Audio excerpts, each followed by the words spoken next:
Acho que erraram na altura aqui.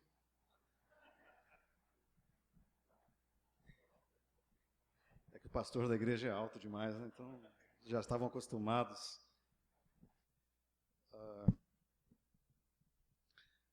Quero agradecer ao reverendo Marcos pelo convite. E, de fato, tem sido gratificante o nosso trabalho junto à administração da IPI do Brasil, a nossa igreja, que Deus nos deu a honra de poder fazê-lo. E nós temos trabalhado com afinco, o reverendo Marcos tem desempenhado também um belíssimo papel na administração da igreja, e juntos tentamos fazer com que, de fato, Deus seja glorificado, Deus seja honrado com o nosso trabalho. E não fazemos nada além, nada mais daquilo que Deus espera que nós façamos mesmo. Portanto, não há mérito nenhum mesmo, pois nós nos dispusemos a fazer justamente isso, a trabalhar. Então, que Deus seja glorificado e honrado por esse momento. Eu agradeço o convite do reverendo Marcos, que o fez em nome do conselho da igreja, por mais uma vez, se não me engano, eu estive aqui em 2011, parece-me, 2011, é isso, não é, Lineker? 2011 já estive aqui também, e é uma grande alegria poder rever os irmãos aqui da Vila Carrão. E antes da gente proceder à leitura da palavra, quero também estender a minha alegria, assim, a minha grata alegria pelo coral Vox Dei. Vocês estão de parabéns. Deus os abençoe ricamente. Deus abençoe ricamente o trabalho de vocês, que possa render frutos para o reino de Deus. A equipe de louvor, o Vox Kids, enfim, parece-me esta é uma igreja respira música, e isso é bonito, isso é muito bom de se ver e mais ainda de se ouvir. Vocês estão de parabéns. Deus os abençoe ricamente. Pois bem, quero convidá-los a abrir suas Bíblias no primeiro evangelho, o evangelho de Mateus. Vamos abrir a nossa Bíblia.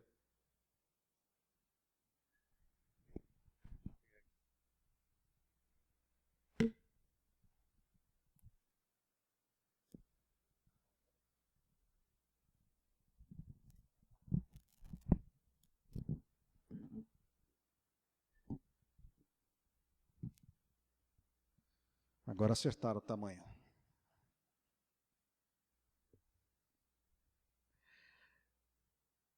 Evangelho de Mateus, nós leremos o primeiro capítulo, e do primeiro capítulo, o primeiro verso, até o 17.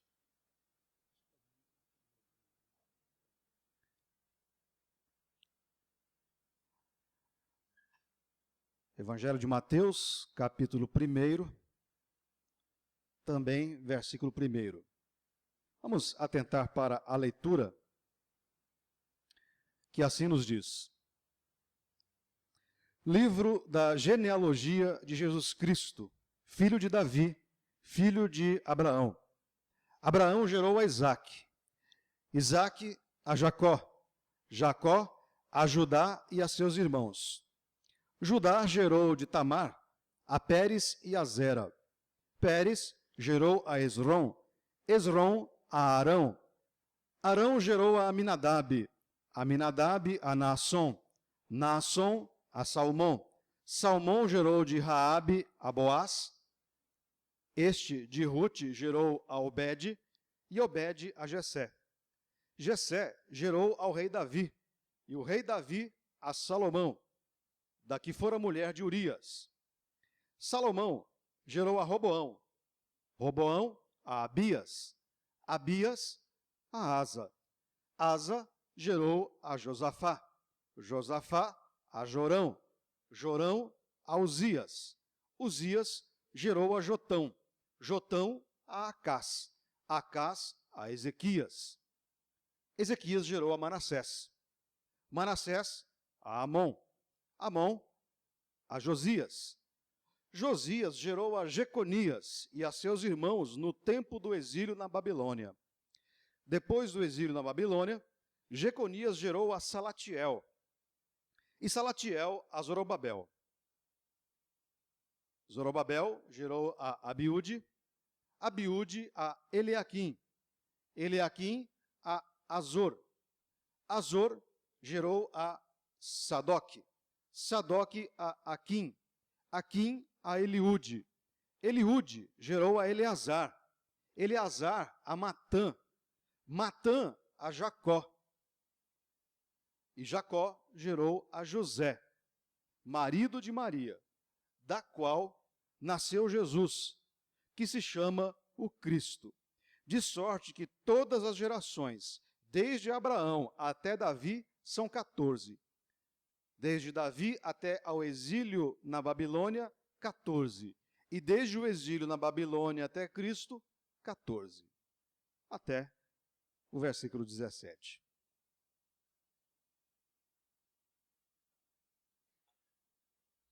Queridos irmãos e irmãs, em nossa sociedade, creio que na sociedade ocidental como um todo, todo filho recebe, toda filha, toda criança nascida, recebe uma certidão de nascimento. A não ser que esteja em lugares e rincões tão distantes que não haja um cartório, como, por exemplo, os fundões da Amazônia e algo parecido. A certidão de nascimento atesta a sua filiação, prova de quem você é filho. Esta é a razão da certidão de nascimento, para provar de quem é pai, de quem é filho e de quem é filha. E se tivermos o cuidado e a paciência de rebuscarmos os cartórios das nossas cidades, nós podemos descobrir a nossa árvore genealógica. Não sei se aqui alguém já teve esta paciência de procurar a sua genealogia. É um exercício interessante. Isso foi perdido na nossa sociedade. Isso foi perdido. A ideia da genealogia está passando completamente distante da nossa existência, da nossa vida. Para nós, a árvore genealógica é apenas uma questão de curiosidade de sabermos sobre os nossos descendentes e nem cultuamos esse hábito. Essa que é a verdade. Nós nem cultuamos esse hábito de fazer a nossa árvore genealógica ou de conhecer a nossa árvore genealógica. Não faz parte mais da nossa cultura. Até, quem sabe, há 3, 4 gerações, isso fosse comum, não é mais. Deixou de sê-lo. Isso não acontecia com os israelitas. Isso era profundamente diferente para os israelitas que viviam à época de Jesus. Eles não tinham uma certidão de nascimento como nós as temos hoje. Eles não recebiam uma certidão de nascimento. Mas isso não mudava o fato de eles darem profunda, mas profunda importância ao fato de saberem, de conhecerem a sua árvore genealógica. Pelo contrário, eles davam grande importância a ela. Tanto que na Bíblia, as listas de genealogia são abundantes. Essa é apenas uma delas.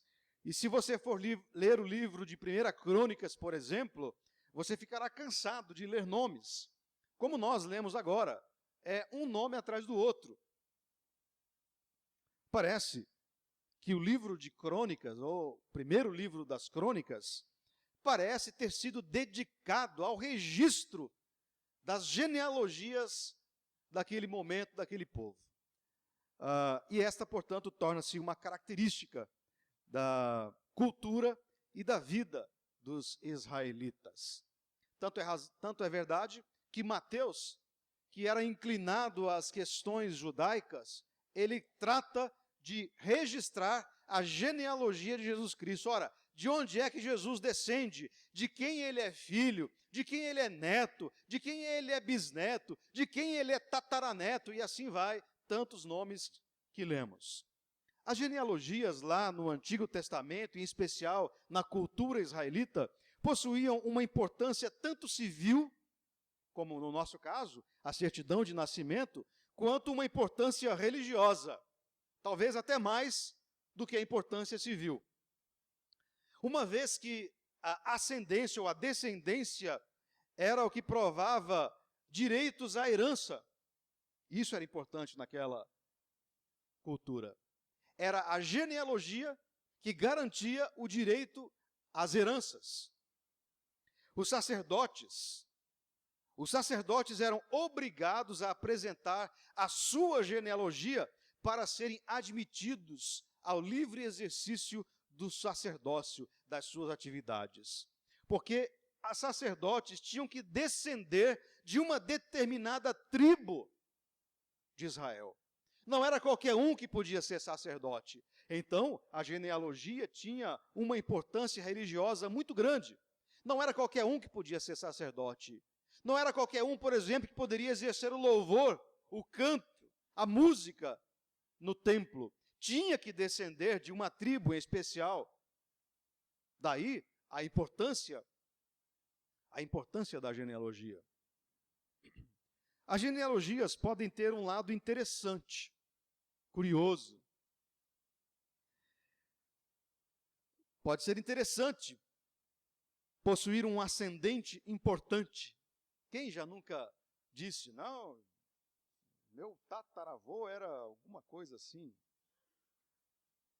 Pode ser interessante possuir um ascendente importante, mas também pode ser muito desagradável ter um ascendente como persona non grata na sociedade.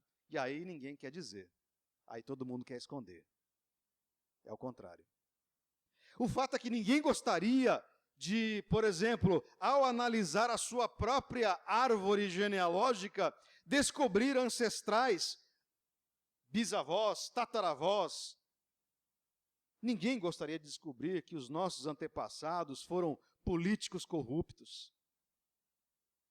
Ninguém diria de boca cheia, o meu tataravô roubou a prefeitura a valer. Ninguém diria isso. Ninguém gostaria de descobrir que os seus antecedentes foram políticos corruptos, drogaditos, assassinos, bandidos, alcoolistas, prostitutas, ladrões, assassinos, vagabundos, etc. Ninguém gostaria de descobrir isso na sua árvore genealógica. Esta é outra característica da nossa sociedade. Nós somos hipócritas. Porque isso é ser hipócrita. Nós somos assim. Nós queremos esconder as coisas ruins. Isso é muito comum nas famílias. As famílias tratam de esconder todas as mazelas possíveis. Pelo menos na minha família é assim, não sei na de vocês. Mas na minha família é assim. Cada vez que um primo faz uma coisa errada, os pais tentam pôr panos quentes para que a família não fique sabendo. Para manter a aparência de que aquela família em especial está tudo bem, está tudo certo, e que nenhum filho deles cometeu algo que envergonhe a família. E assim vão colocando os panos quentes e mantendo a hipocrisia familiar. Isso, creio, parece que é só na minha família. Assim é a sociedade. Isso é fruto do pecado. Nós queremos esconder as coisas ruins. Mas se nós tivéssemos um político que tenha sido importante, nós enchemos o peito para dizer, o meu avô construiu essa igreja. O meu avô fez isso. O meu avô foi prefeito de tal cidade. O meu tio. E assim vai. Tanto é verdade isso, que as ciganas, sim, aquelas que ficam pretensamente lendo as palmas das mãos, não é? Lendo as mãos, vocês já perceberam que todo mundo que vai conversar com uma cigana delas, ela diz, olha, você é filho de um príncipe, o seu tataravô foi um rei, não sei das quantas. E aí todo mundo fica, olha, como eu sou importante, eu sou tataraneto de um príncipe lá não sei da onde. Os ciganos já perceberam isso, que isso mexe com o ego das pessoas, que as pessoas querem esconder as coisas ruins e demonstrar as coisas boas. Na genealogia de Jesus, contudo, não há esta preocupação. Engraçado, né? Engraçado isso.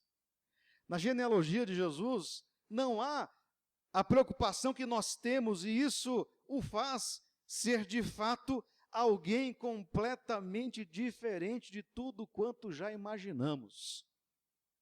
Se Jesus Cristo vivesse entre nós ficaríamos envergonhados com ele. Nós repreenderíamos Jesus. Senhor, o Senhor faz umas coisas que a gente não concorda muito, que a gente acha assim que não devia fazer, Senhor. Porque Jesus sempre esteve na contramão da cultura humana. Quando o ser humano estava dizendo sim, Jesus dizia, não, não é assim. Não é assim. E quando o ser humano dizia não, Jesus dizia, sim, vocês devem amar-se uns aos outros.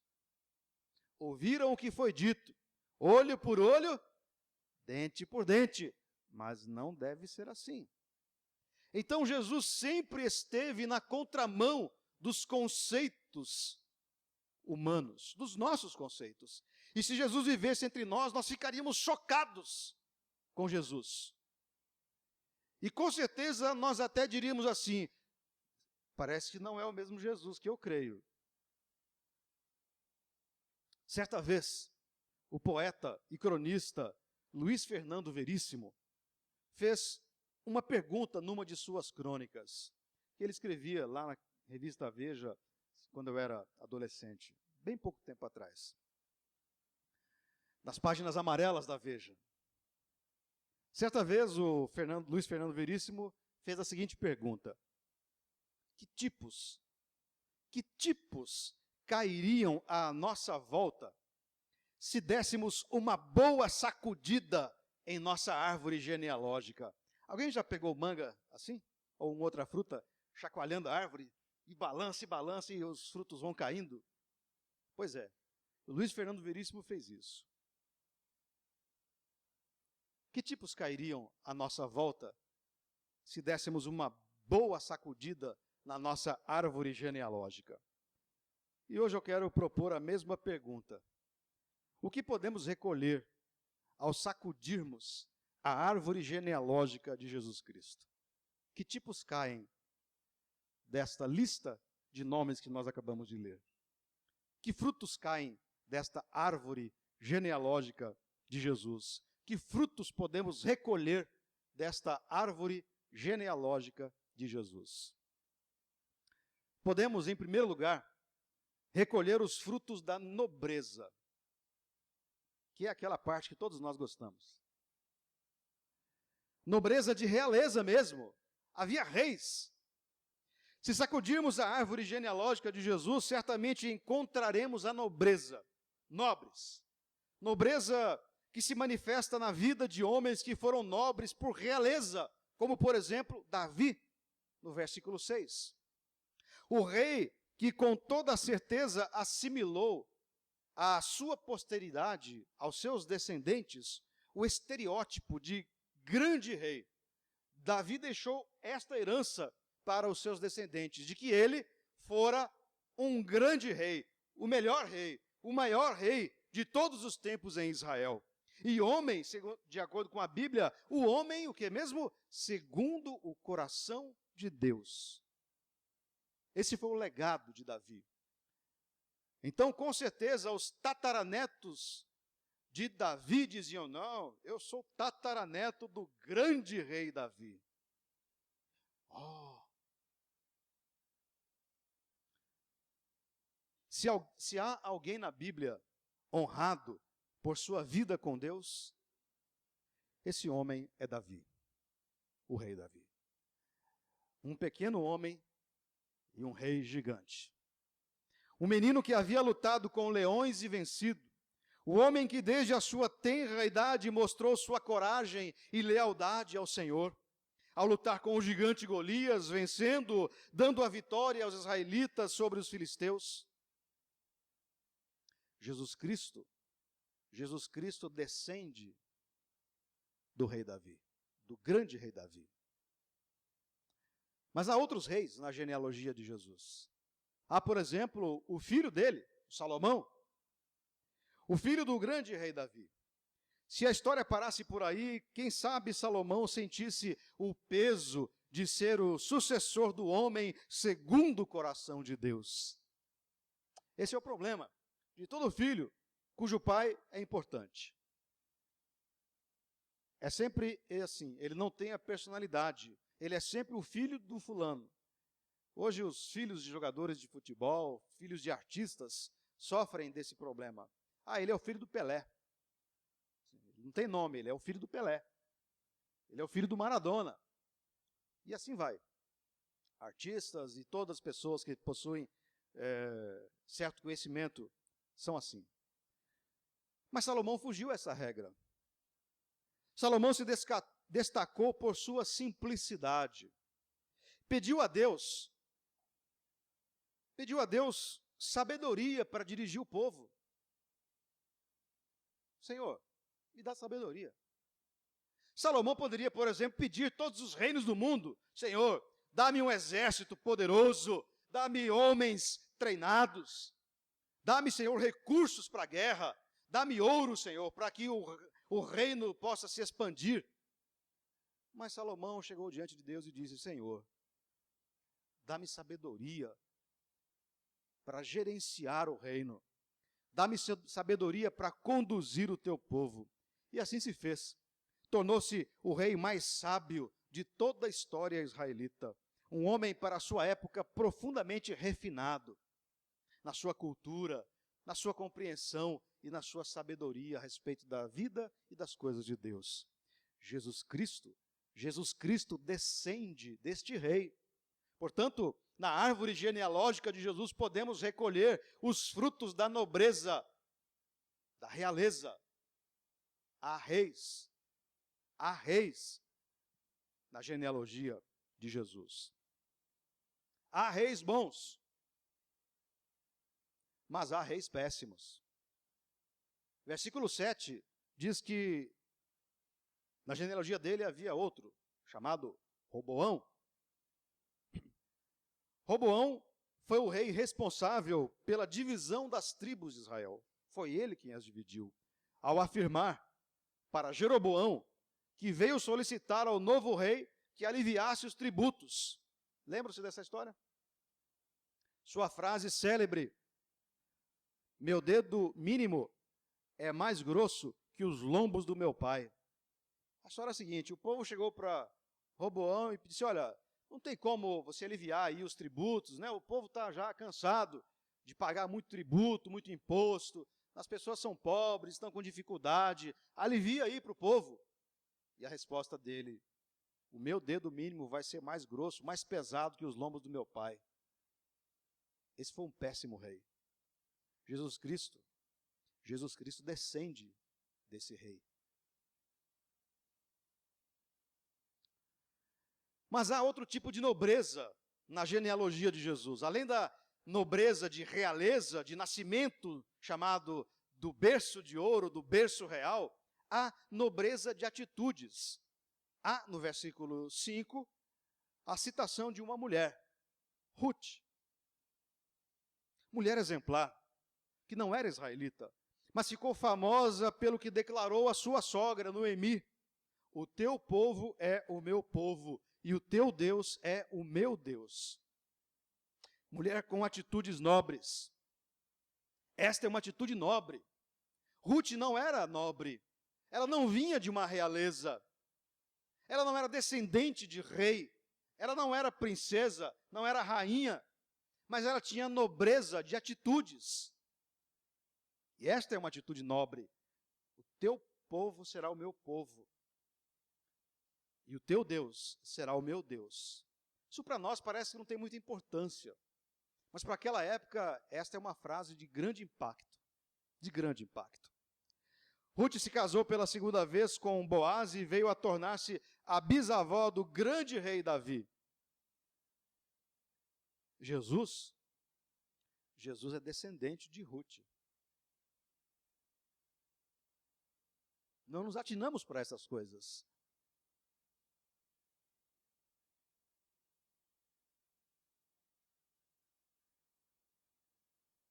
Na genealogia de Jesus, encontramos, de fato, pessoas com atitudes nobres.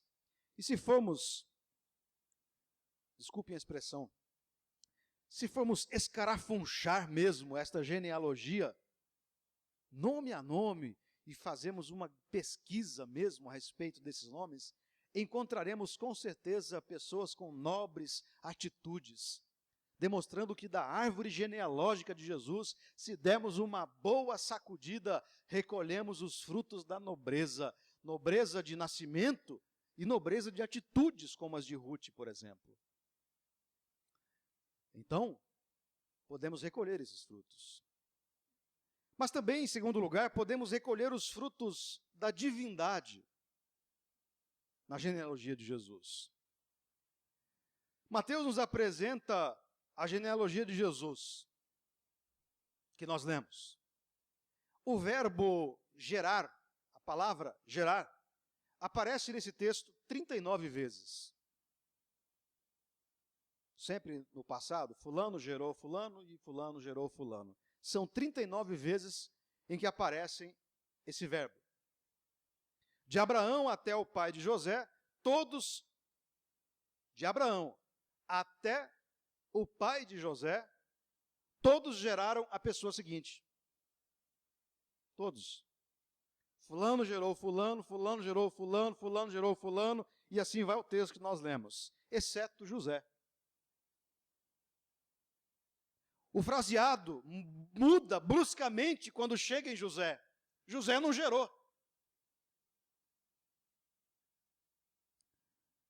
Ao invés de dizer José gerou a Jesus, o texto explica o que está acontecendo. Jacó gerou a José, marido de Maria, da qual nasceu Jesus, que se chama o Cristo. Não poderia ser diferente, claro.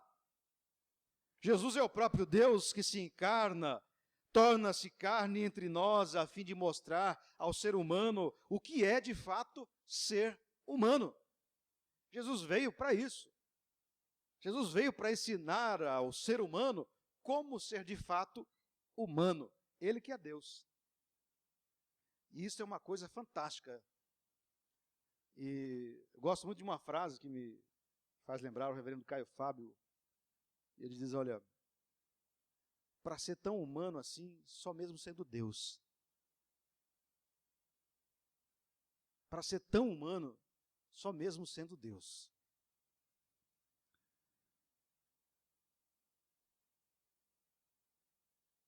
Recolhemos também o fruto da divindade. Porque há uma coisa divina no nascimento de Jesus. Não é uma geração natural, não é um nascimento natural. José não gerou Jesus. Portanto, na árvore genealógica de Jesus, recolhemos o fruto da divindade. É lá que se manifesta o poder de Deus. A glória divina se manifesta nesse ato de Maria gerar o Salvador e José não tê-lo gerado.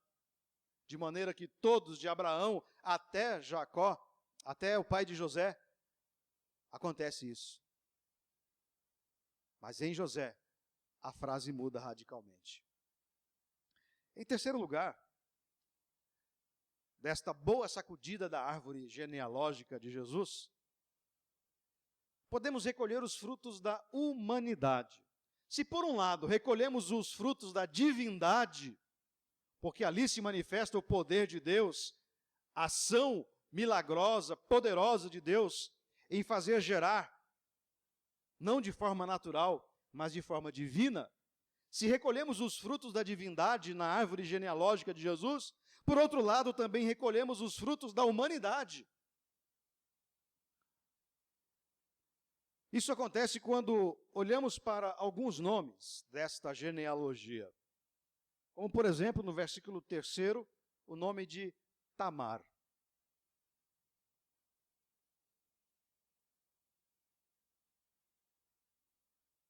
Tamar era viúva 2 vezes de 2 filhos de Judá. Por sua vez, filho de Jacó e Lia. Ela se sentiu prejudicada pelo sogro e resolveu se vingar. Fingiu-se de prostituta, atraiu o sogro, coabitou com ele e engravidou-se dele. Quando Tamar foi denunciada como adúltera, Judá mandou que ela fosse queimada. Aí veio o escândalo maior. Pois Judá, até então, não sabia que a tal prostituta era sua nora e que o filho que ela estava esperando era seu próprio filho. Imagine a desgraça.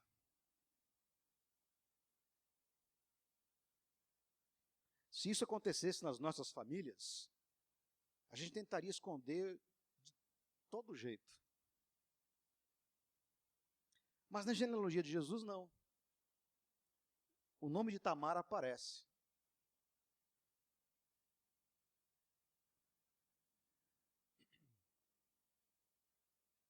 Jesus Cristo, o Salvador do mundo, Filho de Deus, é descendente de Tamar. A genealogia de Jesus não escondeu isso. Não se preocupou em esconder esse lado estranho das famílias ascendentes de Jesus. Mas não para por aí. Olhe no versículo 5. Existe um nome aí também que faria corar o nosso rosto. Raabe. Era uma conhecida prostituta em Jericó, a meio do caminho entre Jerusalém e o Mar Morto. Foi aquela que acolheu os espias quando entraram em Jericó.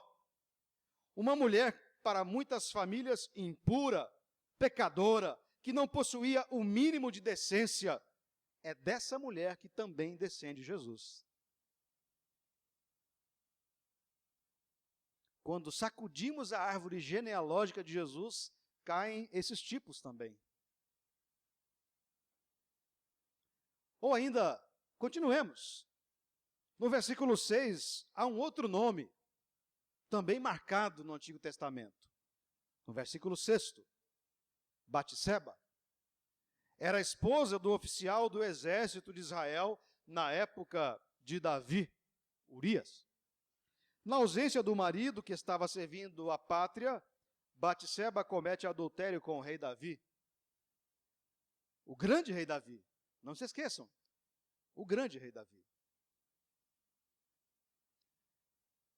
Davi, por sua vez, arquitetou a morte do marido, o general Urias, colocando-o como bucha de canhão na batalha, na frente do campo para que fosse morto. E assim, o seu caminho estaria livre. Uma vez viúva e casada com o rei, Batseba tornou-se a mãe do rei Salomão. O grande rei Salomão. Sim, meus irmãos e minhas irmãs, em Cristo Jesus, o nosso Senhor e Mestre, o nosso Senhor, tem na sua genealogia o nome de Batseba. Diante disso tudo, em quarto e último lugar, da árvore genealógica de Jesus Cristo, nós podemos recolher, não seria diferente, a não ser o quarto fruto. Recolhemos os frutos da inclusão. É isso. A conclusão é essa. Que da sacudida da árvore genealógica de Jesus, recolhemos os frutos da inclusão. Deus incluiu na genealogia de Jesus Cristo, seu único filho, prostitutas, adúlteros, desonestos, impiedosos e toda sorte de coisas tipicamente humanas, pecadores. Deus não excluiu estas pessoas da genealogia. Se fosse nós, a gente faria uma limpeza. Não, tira Batseba, tira Raabe, tira Roboão, vamos tirar, deixa só. Davi também tinha que ser tirado nesse caso. Mas a palavra de Deus deixa ali. Deixa ali. Deus não excluiu esses nomes. Sabem por quê, queridos irmãos e irmãs? Sabem por quê? Porque Deus é amor. Deus é amor. E a exclusão é coisa típica do homem. É coisa típica do ser humano. Excluir, deixar de lado, discriminar. Essas coisas são bem tipicamente humanas. Mas em Jesus Cristo nós vemos ao contrário. Nós vemos a inclusão.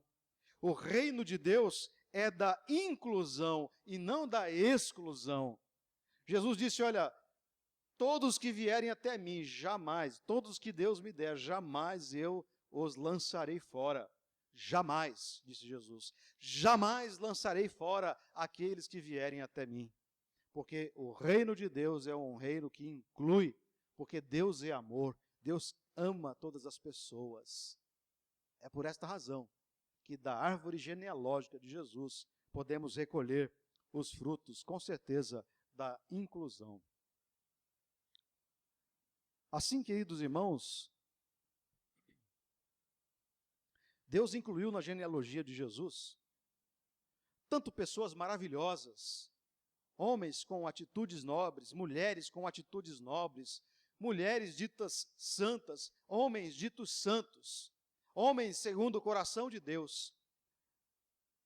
Mas também Deus permitiu ser incluída na genealogia de Jesus pessoas execráveis, pessoas pecadoras, pessoas com atitudes que nós lamentamos, pessoas cujas atitudes nós ficamos envergonhados.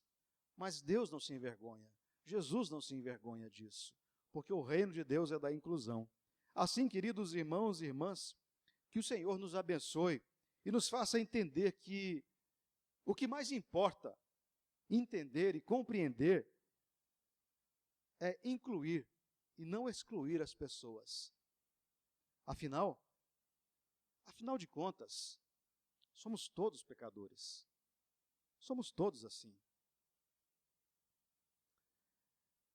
Que a IPI de Vila Carrão, ao comemorar os seus 53 anos, seja uma igreja que celebre a alegria de entender que pessoas são pecadoras mesmo, mas elas podem vir até aqui, porque aqui elas encontrarão a Jesus Cristo, e aqui elas poderão ser transformadas, porque aqui está sendo cultuado e celebrado e pregado o Deus Criador, o Deus que é Deus conosco, o Deus Emanuel, o Deus que se junta a nós, o Deus que nos acolhe, o Deus que nos junta, o Deus que nos ama, porque Ele é Jesus Cristo, o Deus Emanuel, Ele é Deus conosco. A Ele, pois, toda a glória. Louvado seja, pois, o Senhor. A Ele toda a glória e toda a honra. Amém? Que Deus assim, pois, nos abençoe.